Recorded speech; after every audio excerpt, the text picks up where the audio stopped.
Welcome, everyone. This is Dr. Mercola, helping you take control of your health. And today we are honored to be joined by Dr. Dietrich Klinghardt, who is a longtime mentor of mine and helped me understand some of the basics of natural medicine many decades ago. So welcome and thank you for joining us, Dr. Klinghardt. Thanks, Joe. It's an honor to be here.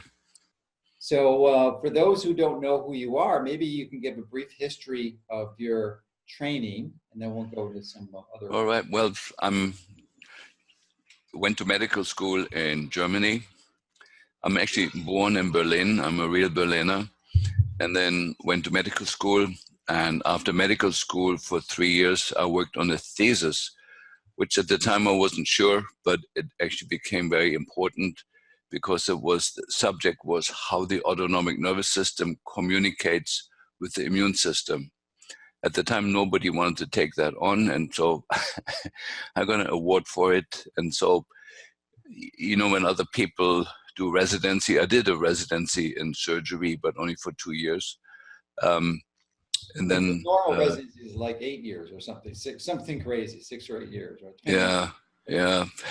Anyway, so after I completed my thesis and defended it successfully, I spent 2.5 years in India working at a medical center there, where I really gained a lot of experience, especially regards to parasites and infections. So that became sort of my passion all the way through. And then, you know, I spent almost a year in England apprenticing with the wonderful man, James Syriacs, who was the father of non-invasive orthopedic medicine.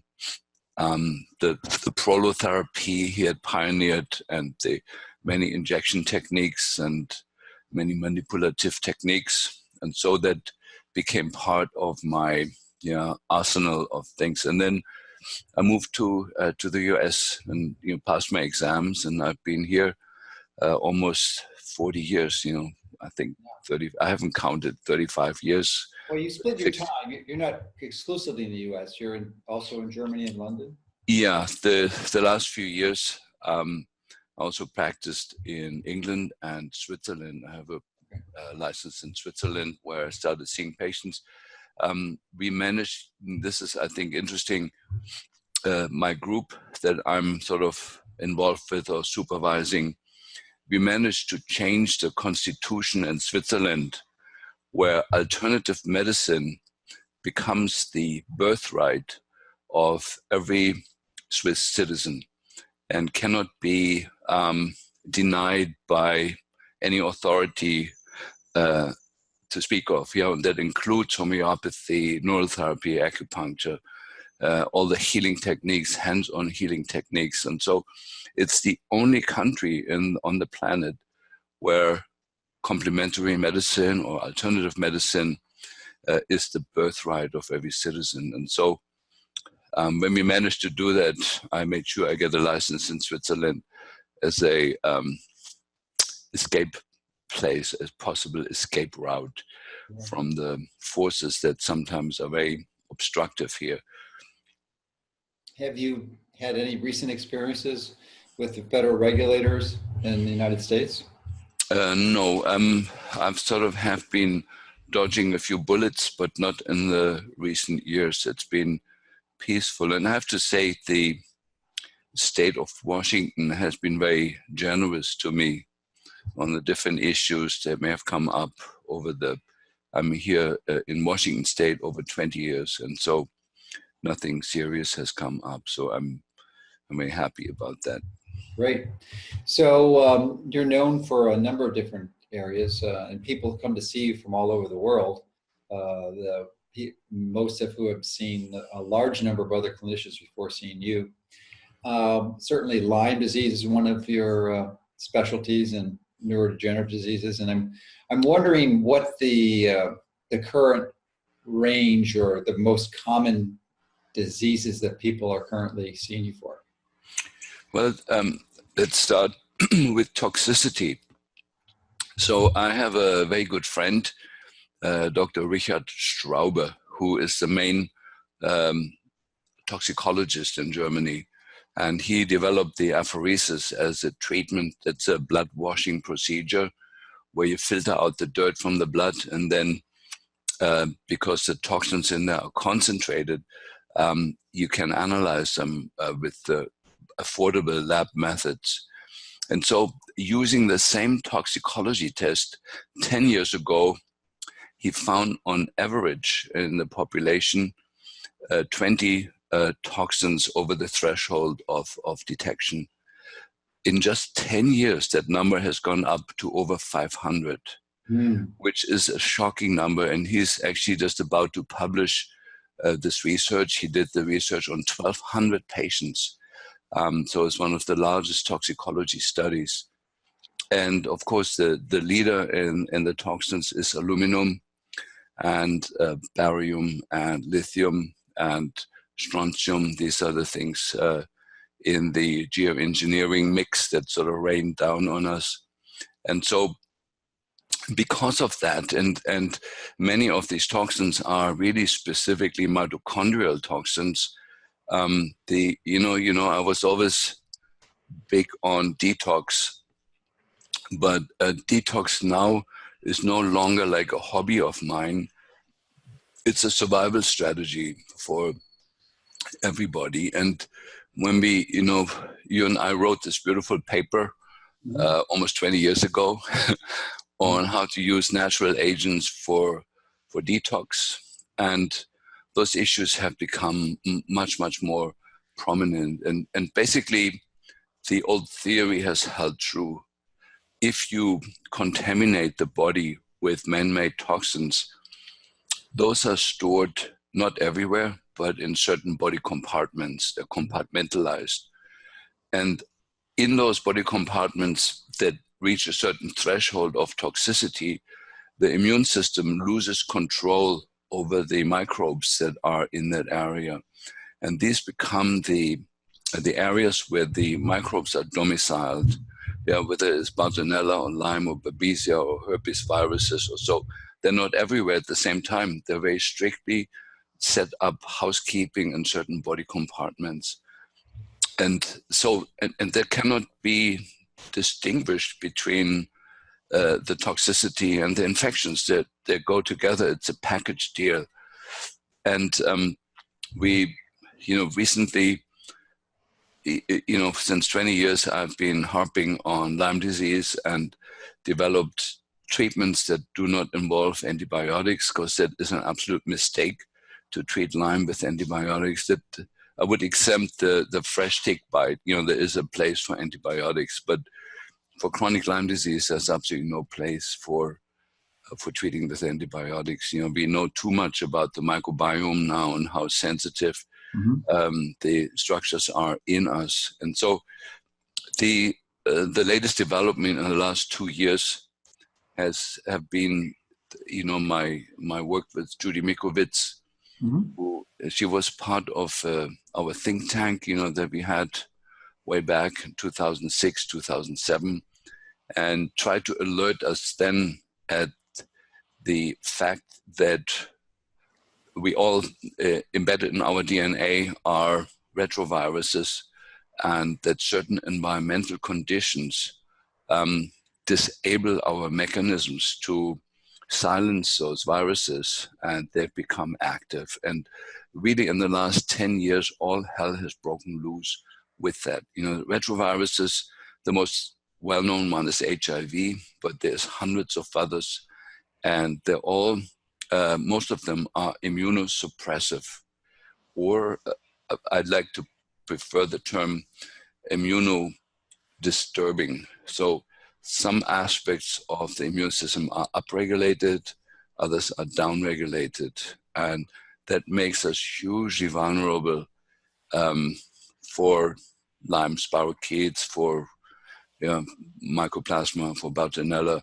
We completely have lost control over the microbial environment that was always there. The human condition has developed against the backdrop of a pretty hostile environment. First every dinosaurs and tigers and whatever, hostile creatures. But really the main hostility that we've encountered was from the microbial realm, and we slowly developed against the backdrop of parasites and of the microbes. And our immune system had to be ahead of the invasive forces. And so we've lost control now over that the last 10 years. And that is, in its nature, it's very, very serious. Yeah. I had a chance to interview Dr. Mikovits a few months ago, and it was, I don't know that we posted yet, but it was an interesting interview. And I read her book on the retroviruses. It's interesting. It's almost like a novel or a spy. Yeah. Where she wrote it. So, but I want to go back to detox, because that was a pretty bold statement. That increase, and that increase was from 10 to 500 in the last. No, from 20 to over 500 in 10 years. Okay, so that's so it's a dramatic increase. Yeah. So I'm wondering, and that was done in the blood? Yeah, well, the apheresis is like this. You have two intravenous needles, one in one arm and the other in the other arm. Mm-hmm. And from one arm, the blood is taken, put through a filter system, and then the filtered blood is re-injected in the other arm. And this goes on over 3 hours. And so the entire blood volume is washed several times. Okay. And this goes through thousands of miles of little capillaries that filter out the gunk. And then what you're left with is this filtrate. It's called eluate. And the eluate, the trouble in toxicology is that there is really no dose dependency between a toxin in the blood and your reactions that you have to it. Tiniest amounts can cause huge reactions, and smaller and larger amounts of some other things may not cause a reaction. And so the toxicology exams, that are affordable have all a certain threshold. You need to have a certain concentration in whatever you're testing before it can be detected. And so, he used the same exact toxicology test that he used 10 years ago when he found 20 toxins on average over the threshold. Mm-hmm. And this last study on 1,200 patients showed over 500. And that's an exponential increase that is not compatible with life. I have to say that very clearly, that I'm quoting people more intelligent than me. This is no longer compatible with life, the inner condition. And so detoxification, using the different methods that we have, is an absolute necessity to survive this absolutely insane time. Yeah, and I want to go into some of the details, but just a quick question first. Aren't most of those toxins fat-soluble? I was just confused why they would. I mean, I know there's some equilibrium in the blood, but most of them would be the fat. And that's part of the problem, because you must have to do a fat biopsy to really get a good analysis of what's going on. Yeah, well, the lab of Dr. Lassiter in Texas has been shut down. That was the lab we commonly used for the fat analysis. And it's very, very hard to, toxicology is not nurtured in this country. Mm-hmm. And so, but there's other toxins. There is thimerosal, which prides itself in being water-soluble. And glyphosate is water-soluble. So two of the major toxins are water-soluble, and they travel very quickly in compartments other than the brain or the fatty tissues. They like to get stuck in the kidneys and in the lungs and in the bones. So the fat-soluble toxins, is pretty much all the benzene derivatives, the insecticides, pesticides, herbicides. They like to settle in the fatty tissue, which makes them potent neurotoxins, because your brain, everybody's brain is mostly just fat. Mm-hmm. And that's sort of where things settle. And so it requires, both of them require different methods of detoxification. Okay, so what are some of your favorite approaches for, I guess there's two components here. One is the everyday person, because this is an exposure that virtually all of us have and Mm, should be doing on a regular basis if we seek to avoid these diseases in the future, especially the neurodegenerative diseases. I'm thinking that, our paper 20 years ago was on chlorella, and I've mm, been a long fan of that, and I take about 15 grams a day, which is mm, about 50 tablets, I think, yeah. and then near infrared sauna. So what do you like, or do you recommend that is a good strategy for most people to consider? Yeah. The there is thousands of toxins. It's estimated that every one of us has well over 20,000 different chemicals in us that have to be carefully separated from each other so they don't react with each other. And so, but amongst all those, there's two toxins that have emerged as the key culprit, and that's glyphosate and aluminum. And they actually work very nicely together to destroy our brains. And so let's first talk about glyphosate. So the glyphosate is an analog of the amino acid glycine, and attaches in the body in places where we actually need glycine. Now, glycine we don't have enough of because glycine is part of many detox enzymes, and they're all overworked. And in the process of that, glycine is used up. And there is, for most of us, not enough in the nutrition to defend us against taking up glyphosate. Glyphosate is pretty much in every food now that we eat, even organic food. I get into that in a moment. And so we try to saturate the system with glycine. It's like a flat teaspoon twice a day. It tastes like sugar.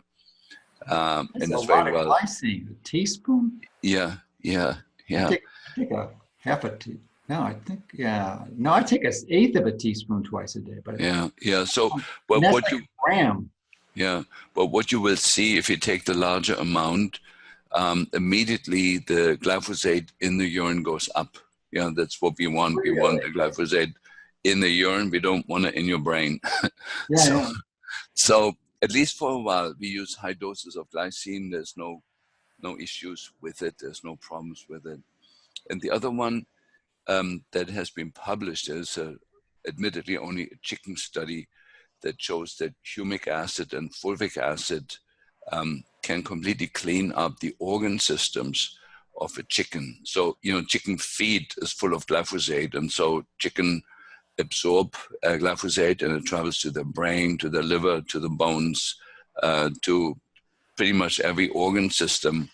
And it was a surprise that humic acid and fulvic acid can take that out very quickly. And so we use a product from BioPure. It's called Matrix Minerals that has a very concentrate of those in it. And basically, I recommend every time people eat, no matter it's organic or not, to take a squirt of that with the meal. That is very well tolerated and works absolutely beautiful. So that's pretty much it. Glyphosate, in our experience, does mobilize poorly with sauna therapy. Sauna therapy is for the fat-soluble things, Mhm, mhm. but not so much for the water-soluble ones. That's pretty much it. And then let's talk about the Well, aluminum. well, let's go back So to the glycine again, because you recommend a pretty high dose of a teaspoon. That's, let's see, it's a, 4 grams, a flat teaspoon.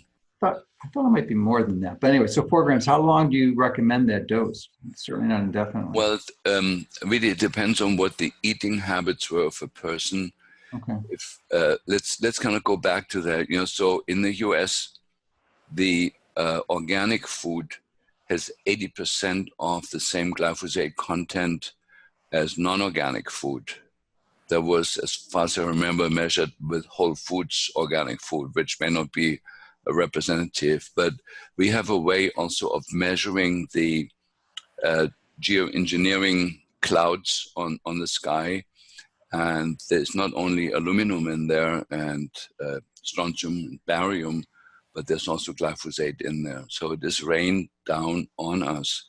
There's retroviruses in it, and glyphosate. So we had that examined, and so that's why even organic fields, get rained on, and the ambient air, the metals and things that are sprayed up in the higher regions of the atmosphere don't stay there.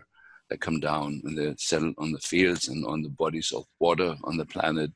The whole oceans are covered with it. And so it's a big disaster. It's a military program that pretty much exists outside the democratic institutions. There's no oversight from it. And it's 42 countries are doing it. And it's a big mess. And so you can't really get away from glyphosate unless you have a greenhouse, but even you have to water the plants, and now the nanoparticles make it pretty much through all the conventional filter systems. And so if you water your plants, you've got nanoparticles in there, little tiny plastic beads spiked with aluminum and other things. And so, and glyphosate, that only appeared in the last 2 or 3 years.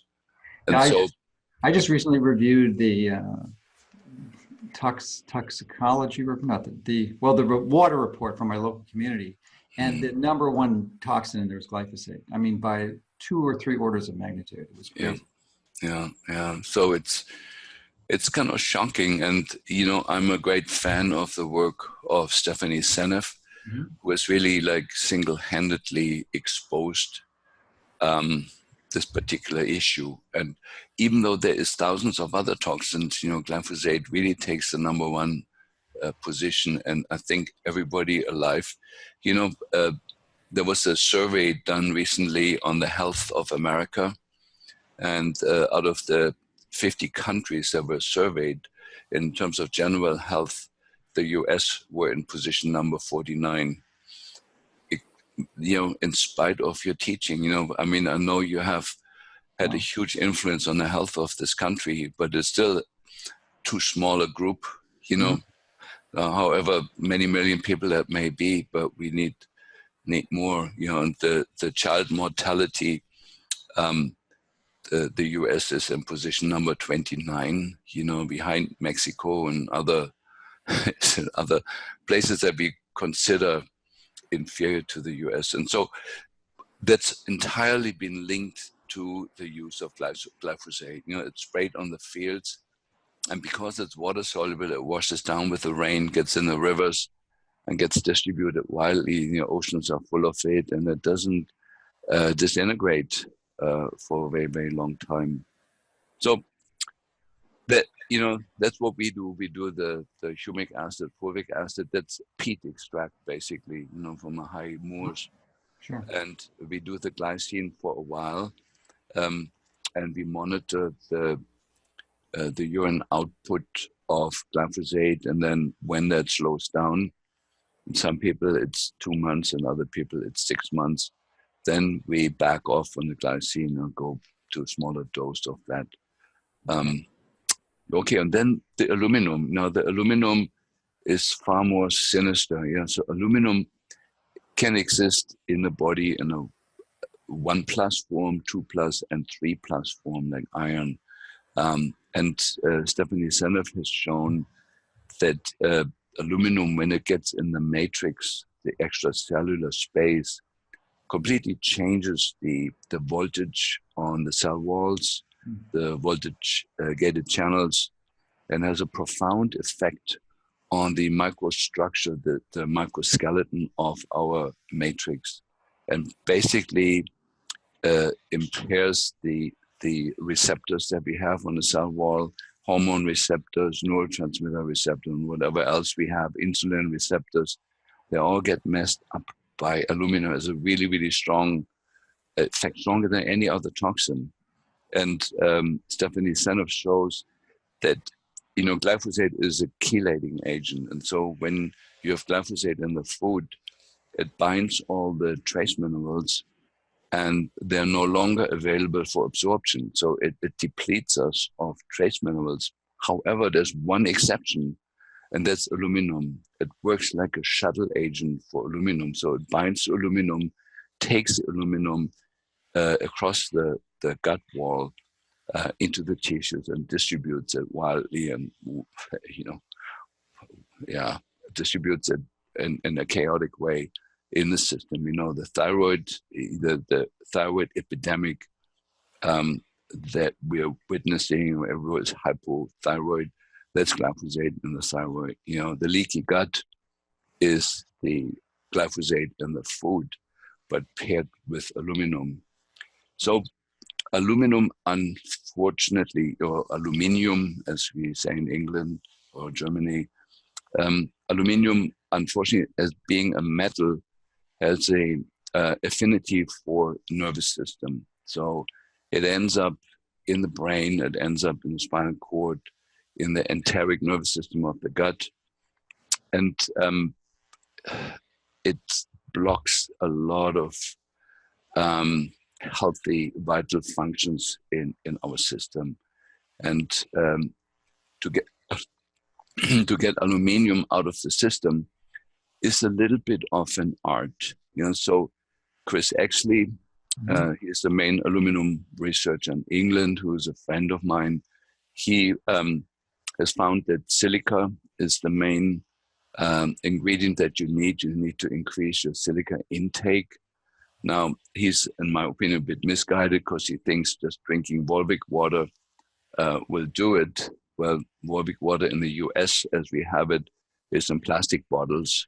So it's full of phthalates and other things that come with plastic. So it's not acceptable here. In England, you can get Volvic water in glass bottles, which may be an acceptable option. But to increase silica, we use, first of all, we use different herbs. And interesting enough, one of the highest silica containing herbs is cilantro. And Omura did a study, 20 years ago, where he showed that he could decrease the aluminum content in an animal model very, very quickly by giving just cilantro extract. So horsetail is the other well-known herb that's high in silica. And we use a product from Belgium here that's liposomal silica, that's a biocell. So that's one part, but also citric acid has been shown to mobilize aluminum, and that's basically lemon juice. So we recommend people make a bottle of water in the morning and squeeze a lemon in it and drink it throughout the day. Malic acid is another one that's published. That's apple cider vinegar, but you can buy now malic acid in capsule form, or use magnesium malate, as your favorite form of magnesium. That combines some of the benefits. And, for the medical dogs, we use Desferal.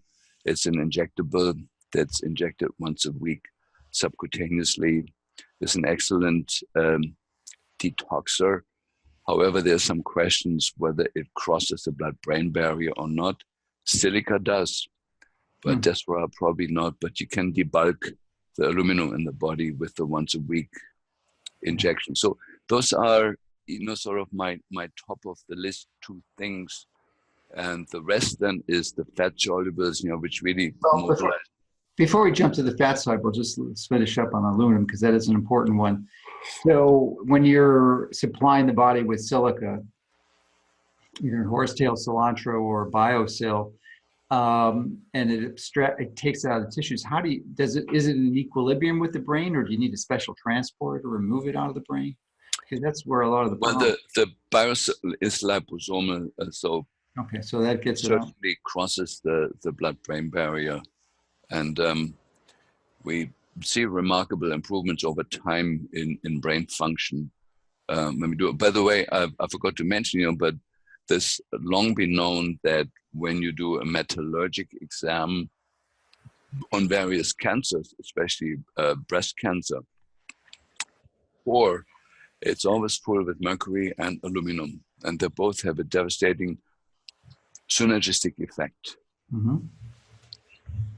Okay, well, thanks.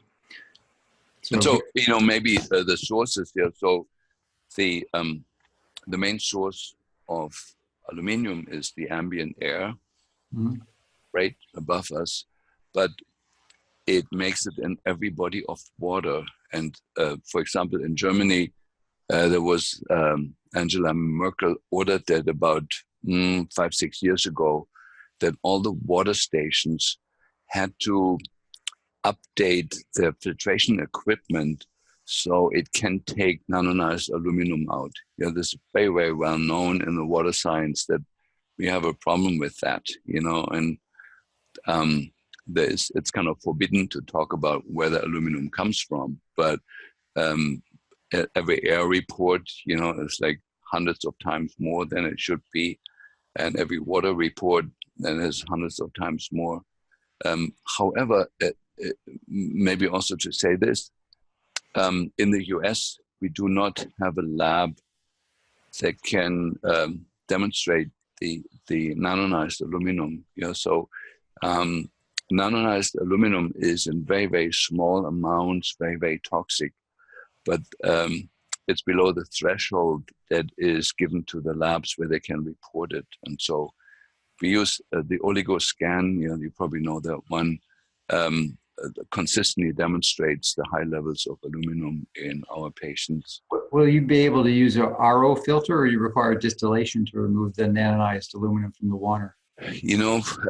Honestly, I don't know. There is the question that even distillation, that even distilling it, the nanoparticles make it across, with the vapor, and with RO, RO doesn't clean up everything. Right. Even with fluoride, even fluoride is difficult to get out. And by the way, there is also a synergy between fluoride and aluminum. They're both, fluoride takes aluminum into the pineal gland. And so we have an absolute disaster here, in the US with the fluoridation of drinking water, the persistent contrails, the spraying of aluminum on the sky, and the glyphosate in the food. It's a perfect storm to cripple the population, to get the vitality down, to get the children's IQ down. It's all published, they're not my ideas. And America's not the country that it was when I moved here. It was beautiful when I moved here 35 years ago. It was a gorgeous country. And so it has sort of committed some form of suicide, Well, the suicide, I don't know if it's suicide, it's probably more likely homicide, because people are doing it themselves. I mean, these challenges are forced upon people. It's not something they electively choose. Yeah. All right. So I interrupted you earlier. We were talking about the fat-soluble toxins. Yeah. So the fat-soluble toxins in our work take second seat to these other two. Mm-hmm. And I believe, sort of that the mix of sauna detox and putting good binders on board is the solution of that. One thing that's overlooked in the US, whenever you talk about detox, people mention the kidneys, they mention the liver, but the largest detox organ in the body is the small intestine. It has a filtrating surface of 2 tennis courts. And so what's overlooked with sauna therapy is when you actually start sweating in the sauna, yes, the 2 square meters of skin start sweating, but there is hundreds of square meters of small intestine that also start sweating. They start hugely increasing their output and exchange circulating toxins in the blood into the fiber of the food. And that's the fiber in the food is a binder, but it's not a very efficient binder. And so we like, just like you do, have people take regular doses of chlorella and maybe some other binders. We like Eclonia cava, that's a brown algae. We like Anteros gel, that's methylated silica. And there's zeolite, so these would be the top 4. We like to load the system with that. And then when you do sauna therapy, you're sweating out internally a lot of toxic crap that's bound up by the binders. And then on the way down, you don't reabsorb it. Like that's what happens if you don't have a binder on board. And so I do feel by doing that regularly, and watching the bowel transit time, that should be 24 hours or less. That means if you eat something, it should, or if you swallow something that's not digestible, it should come out on the other end within 24 hours. And we have some patients, where we measured the transit time, and it was like 36 days, or 20 days or so. And then those people are not able to excrete through the small intestine, and they're really doomed. And so that becomes a priority then to get the digestion going. And that's mostly a parasite issue, that is sort of my other hobby, to diagnose and treat parasites. Are there any sort of shotgun all-purpose strategies to address some of the parasites that we invariably seem to be exposed to? In biology, it is known that many parasites, especially worms, but even candida, even fungi, absorb multiple of the body weight and toxins into their coat, into their cell wall, or into their skin, so to say. And for example, like many worms are able to concentrate lead 300-fold compared to the tissues of the host. And in the proper word of saying that is that the parasite load of a particular person is a bioindicator for the toxicity that this person lives in. So, for example, if you want to study the pollution levels in the ocean between Hawaii and Alaska, where the whales travel, rather than taking 1,000 probes of water and examining it, they simply collect the poop of a whale once. And if it's, and there's a certain proportion, and the more parasites are in there, the more toxic is the ocean that the animal swims in. Now, bringing that back to us, there is an incredible increase in parasite burden in the population now that goes directly together what I said before, that the amount of toxins in our connective tissue has dramatically gone up. And the way the US responded to that basically there's not a single lab that can diagnose the parasite burden. So we have a couple of ridiculous tests that may show some superficial bugs in the system, but we've had people that are complete negative parasite tests, and they're pooping out a tapeworm, a 16-foot tapeworm. Well, where was the tapeworm? So basically, we don't have a test for that. And so we use ART, my autonomic response testing, and we respond to what we find with using different cocktails of antiparasitic drugs. And that has been so rewarding. Every chronic Lyme patient is also full of parasites. And if you don't address those, it's been shown that the worms in a Lyme patient themselves are infected with Lyme spirochetes. So if you do antibiotic treatment that doesn't harm the parasites, the Lyme spirochetes simply retreat into the worms, wait until they're gone with the antibiotics, and then they're hatching back out.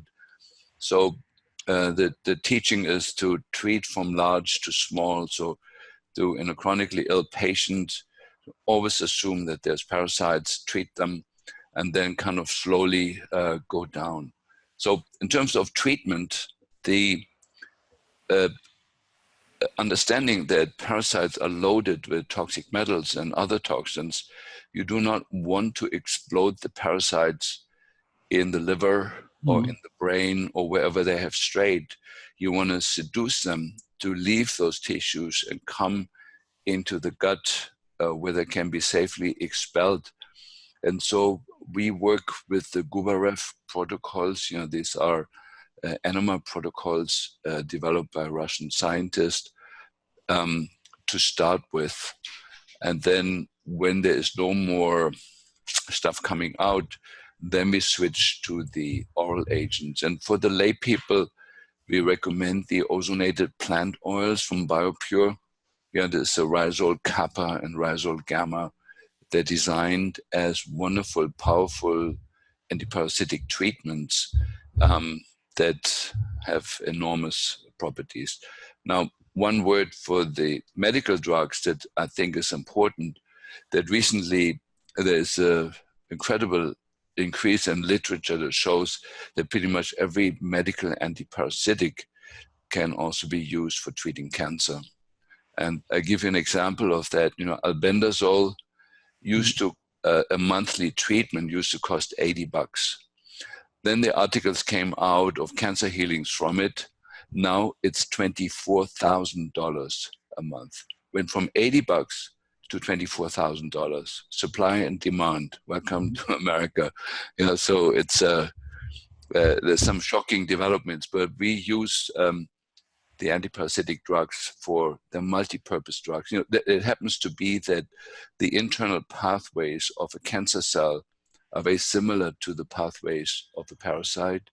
And so it's a very, very good policy to start chronic treatment early on, you know, before attending to Lyme disease or mycoplasma, to attend to the parasites. And this is what we find is the step in the US that everybody overlooks, because most people that don't have ART down, they have to depend on the lab, and the lab can only show what the lab is looking for. And this is on the parasite area very, very deficient. Yeah, and certainly Dr. Simon Yu does a lot of work in that area. And I'm wondering, in your experience, a few things. One is if you find that the drugs are almost invariably required, the pharmaceutical drugs, and do you find a place for ozone therapy, either IV or what most patients can do at home, which is intrarectal or intravaginal if they're a woman? Yeah, so we use all the tools, you know, but it's pretty clear that the old Hulda Clark regime, she was like the leader in the field, you know, in the 90s, to point us towards, hey, you know, if you have cancer, look at parasites. If you have chronic fatigue, look at parasites. She was a wonderful leader in that field, but her herbal remedies no longer are sufficient. It can all be done with herbs, but it's a lot of work and takes a long time. You know, and I tell you what the main issue with parasites is this: if you undertreat a parasite, it means you use a dose of an herb or medical drug that's not enough to kill it, but enough to make it sick. That parasite will put out a huge amount of biotoxins and make you really, really deathly ill. So the secret with parasite treatment is to come in high and strong from the beginning, so these creatures cannot shoot back at you. And that's what I've learned from Simon Yu and from other. There is a wonderful German parasitologist who has been my guide in this. It's a worldwide phenomenon right now, is the increase in parasite-related illness, and very rarely diagnosed, because, you know, parasites come only out in the poop if the parasite is sick. Yeah, parasites do not show up that way. So you can, if, you know, as long as they still live in the belly, in the gut, you can palpate and you can get certain signs that make it likely that you get the right diagnosis. But unfortunately, the larval stages of many parasites stray through the lung and also end up in the brain. You know, cysticercosis is the name given for that. Larval stages of tapeworms in the brain. We see that all the time. Kids that have seizures, most of the time it's that issue, you know, and they're easy to treat, you know, once you have your nose in it. But it's difficult to do it with the natural things. You know, we find that the natural herbs that are used are good, and we use them in conjunction with the medical drugs.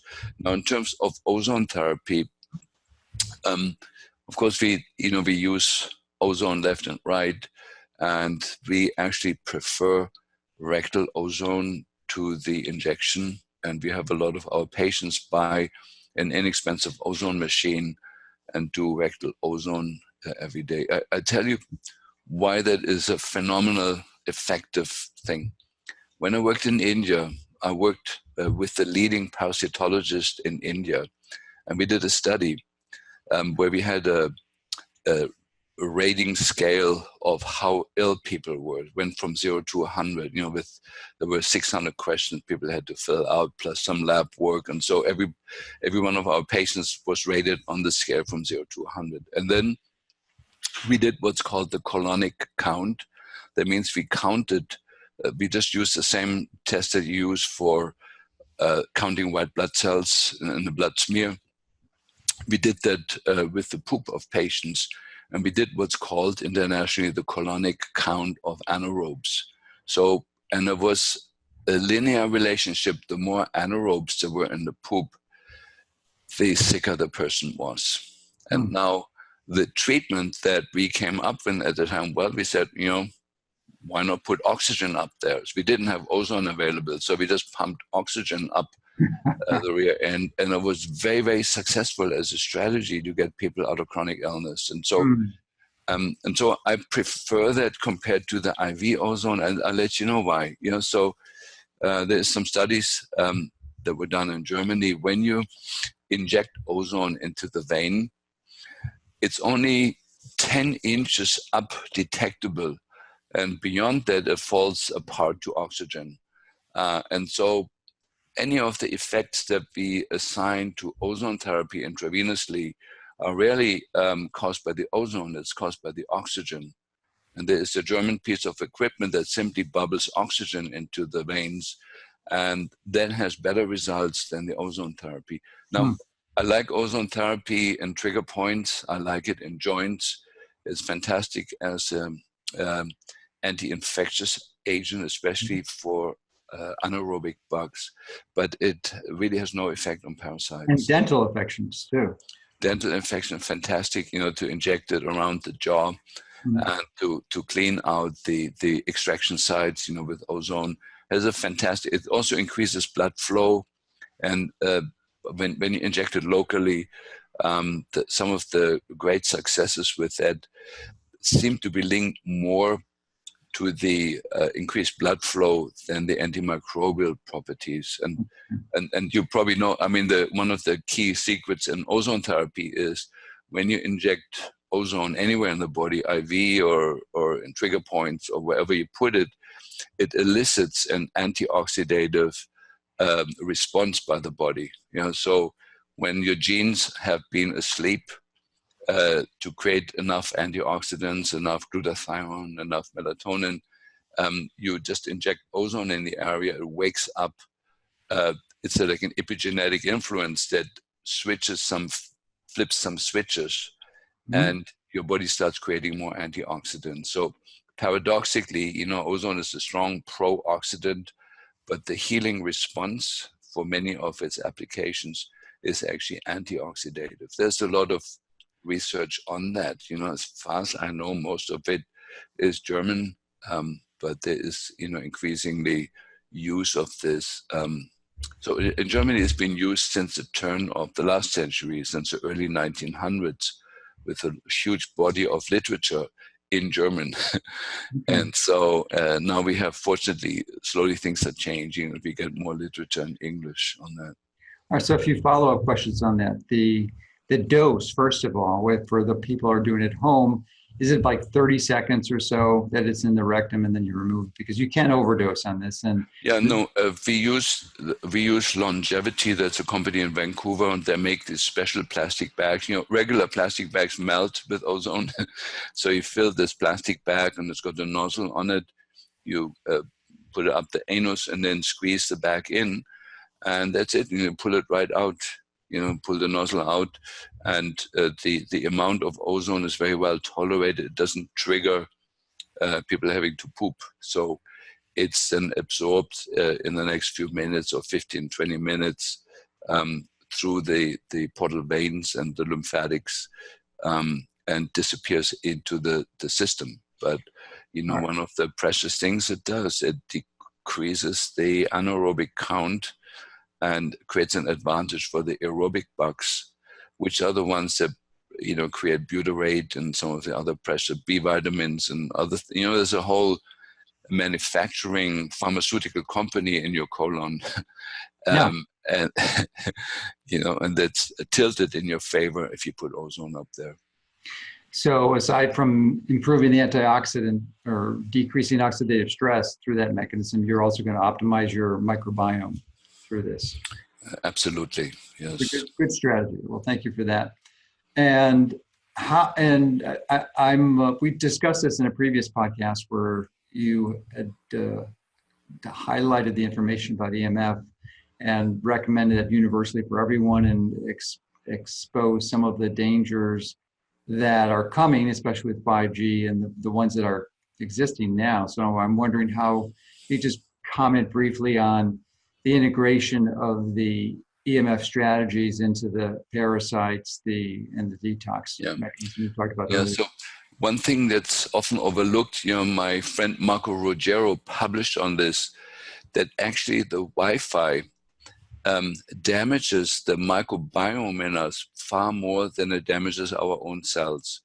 And that, of course, has never been studied properly because everybody looks at the cells, and we know that when you count the DNA, only 2% of what we see is our own DNA, and 98% of what's in our body is foreign DNA from the microbes. And they're severely damaged. Many of them are severely damaged in resonance with the... That would make sense because it's been documented clearly that it affects plants, insects, and animals. So why wouldn't it affect bacteria? I know. And I think that is the most important issue, of course, of our time, is the fact that we're destroying not just the microbiome in us, but the microbiome of the earth. So wherever there's cell phone reception, we know now that 80% of the insects have disappeared, 75% of the songbirds, and that's entirely untrue. What we're told is not the nicotinides and the other, insecticides. They play a role, but the big one is the Wi-Fi, because we know in Canada there's areas where they still spray insecticides, but there's no cell phone reception. And the bees are completely well there. The other insects are thriving and the songbirds are thriving. So it's the Wi-Fi that is destroying life on the planet. There's absolutely no question. And then unfortunately, titanium and aluminum in our system act like an antenna for the Wi-Fi. There is a beautiful study is on amalgam. So when you have an amalgam filling and you make a phone call on that site where the filling is, you evaporate the speed at which mercury is evaporated from the tooth multiple times. so we, basically we hold the position that a body needs to be metal free in order to survive this crazy time. And, the 2.4 gigahertz was selected for sinister reasons. And the 5G isn't 5G, it's 4.8G. So it's just simply the doubling the frequency, which was technically very easy to do. And in general, in medicine, it's very well known, when you have a damaging frequency and you use a higher octave from it, it's exponentially more damaging than the original frequency. So we're heading for something there. But in terms of protection, we recommend the building biology approach to shield the home, to shield the windows. If as a compromise, we use a sleep sanctuary. It's basically a mosquito net over the bed. We're propagating the smart use of the stupid phone. Only texting and as far away from the body as possible. One phone call, I forgot, it was, I think, a 7-minute phone call activates the Epstein-Barr virus for many years. That's published. One phone call activates Epstein-Barr for years, and all of us have that virus in us. And so, if you want to have chronic fatigue, that's a great recipe. So, but there is some internal protection that you can do. The things published is tincture of rosemary, tincture of propolis. Those are the big ones. And there is a medical drug, an old malaria drug, which is protective. It's called mepacrine. And so we use all those tools to protect people internally. And then there's protective clothing, which I know there's a discussion whether people should wear that or not. The definite answer is definitely yes. Anybody who actually sees patients, this is not, I don't want anybody's theory, but people wear protective clothing, their health improves. Yeah. So, and there is, I know Less EMF has clothing. I don't know if you have clothing at your company. We're planning on doing it, but and I certainly don't wear it when I'm in my home because I have really low radio frequency field exposures. But when I travel, we were at a conference last week together, and I forgot to show you. I actually sewed. I bought a sewing machine and learned how to use it. Oh, well, cool. And I created a singlet that I wear now when I travel. So I'm kind of like my Superman shield. I'd love to see a video with you on the sewing machine. This is a good skill. I think everyone should have that skill. It took a long time to learn how to thread that needle, but I figured it out. So. Yeah, no, I admire you for that.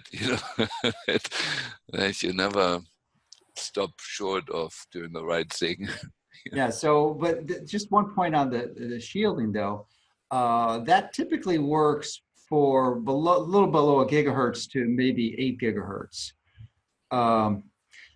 Yeah, but it probably is not going to work for when 5G gets implemented, which would be like 30 gigahertz, 50 gigahertz or so. But the other issue is that what exists now, and you're certainly aware of, and you had David Stetzer at your presentation earlier this year in New Jersey, is the dirty electricity with these high voltage transients, which typically are far less than a gigahertz. They're typically 1 kilohertz to 100 kilohertz, about 1/10 of 1 gigahertz. So, and they supposedly capacitively couple far more effectively than the higher frequencies into the body. So, well, there's also the issue with the Tetra network. That's what the police is using, and the ambulances. It's absolutely devastating. It goes through everything. You cannot shield from that.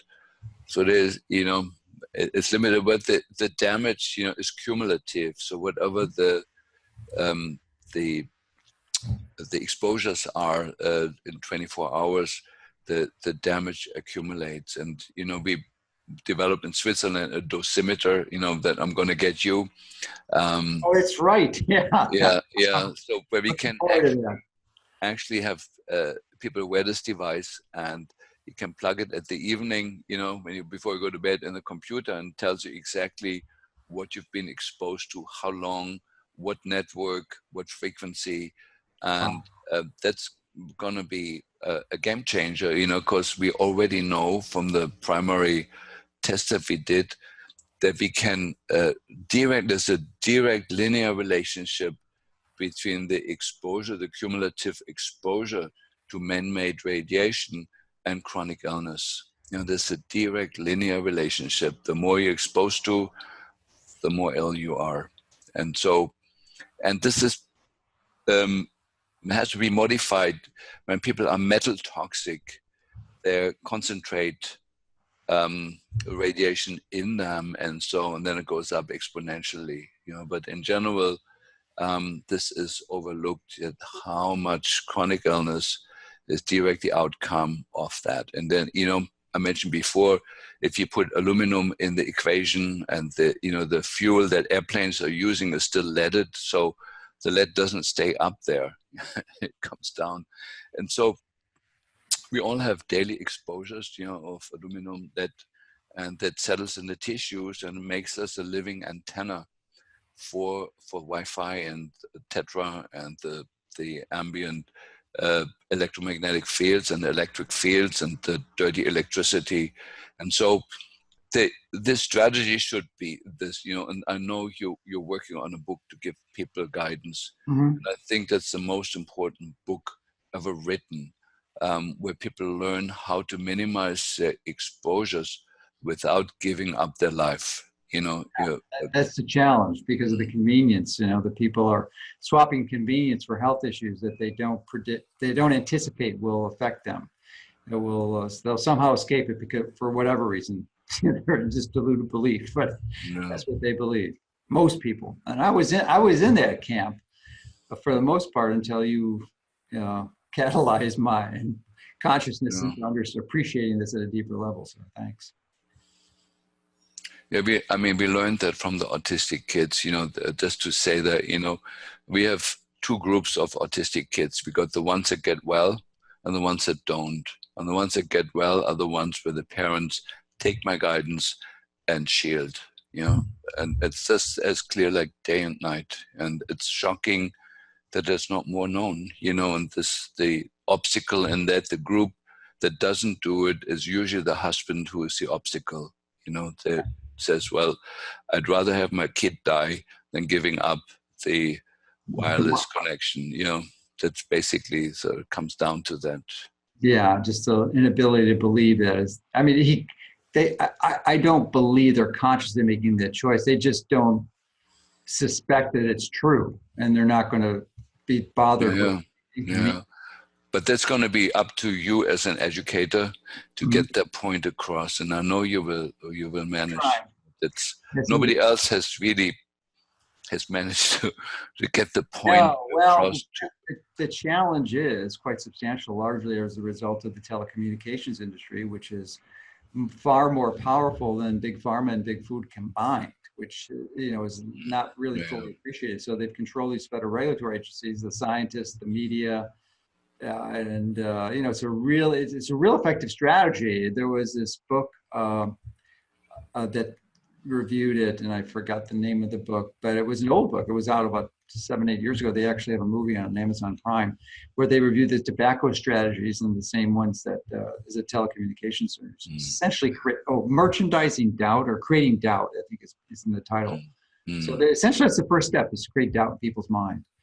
So, and they were able to do that with the tobacco companies for like 30 years after the U.S. federal regulatory authorities, the CDC and the FDA, both pronounced that cigarette smoking causes cancer. They still went on for another 30 years and created doubt. Here, those agencies aren't admitting that. They're in complete alliance with the industry. It's a false information that's seeded, on thousands of websites and things. There's a lot of effort goes into that. Yeah. So I want to thank you for your time. I know you got to get back to seeing patients and sharing with us all your not all, but a really helpful wisdom that you've acquired from decades of treating very sick patients. So if someone wanted more information, there's two groups. Would be one as a patient, the other as professionals. What would you recommend as a choice? The Klinghardt Institute or the Sophia Clinic? Klinghardt Institute is sort of my intellectual website, and Sophia Health Institute is where I treat people. Let me say one more last thing, Joe. So the combined effect of the toxicity and the Wi-Fi has unleashed these viruses, they're called human endogenous retroviruses. And that is really ultimately what's causing the severity of chronic illness. And so I just wanted to get that in you at the end. So when you mitigate all those influences, at the very end, you still have to silence the retroviruses. And it's not difficult, but it's sort of... What do you like for that? I think Judy has mentioned one of these anti-malarial drugs, not the one you mentioned earlier, but a different one. Yeah, there is several approaches. Plants have been exposed to the same viruses, and they have developed 350 million years longer than what we have had time plant adaptogens against it. And so I created an herbal mix. It's called Retro-V powder that has 10 herbs in it that's published that are superior to the AIDS drugs in silencing the retroviruses. That's a key science, KI science makes that. And then, the cistus tea is published, the powerful tool against retroviruses. And then the broccoli sprouts, so those are the three major things. And then once in a while, for a few months, we use Truvada or one of the other antiretroviral medical drugs. But there's amazing, chloroquine, There's some antibiotics that have retroviral effects. There's a whole host, but by focusing on that, somewhere along the treatment of chronic illness has allowed us big breakthroughs and a lot of people where we were stuck. And I do get stuck with patients also, you know, like we get a hard selection. The average patient that we see has seen 32 other physicians before us. And so sometimes it takes a while to crack it. And that's certainly how I'm learning. And that's how I discovered the value of Judy Mikowitz's teaching. You know, she is definitely maybe, you know, the most important person. The other thing, you know, sort of that, just to round that off, is increasingly in the literature is the recognition that many illnesses are caused by prions, you know, self-folding proteins. That's ALS and Parkinson's, you know, and there are some wonderful simple treatments that are published. I'm not going to go into that now, but it's those two steps, attending to the retroviruses and attending to the prions, has given us the biggest breakthrough, you know, in probably 10 or 15 years, you know, since discovering the importance of Lyme. You know, we harped on that for a long time, but now we're off to a whole other field. Sure. Retrovirology. Yeah. Molecular biology, which is always fun. Yeah. Well, I want to express my deep gratitude for all the work you've been doing and have done and will continue to do, and for helping so many people understand some of these foundational basics that can help them recover their health, which is really the most precious commodity. Thank you, Joe. Good seeing you. Good talking to you.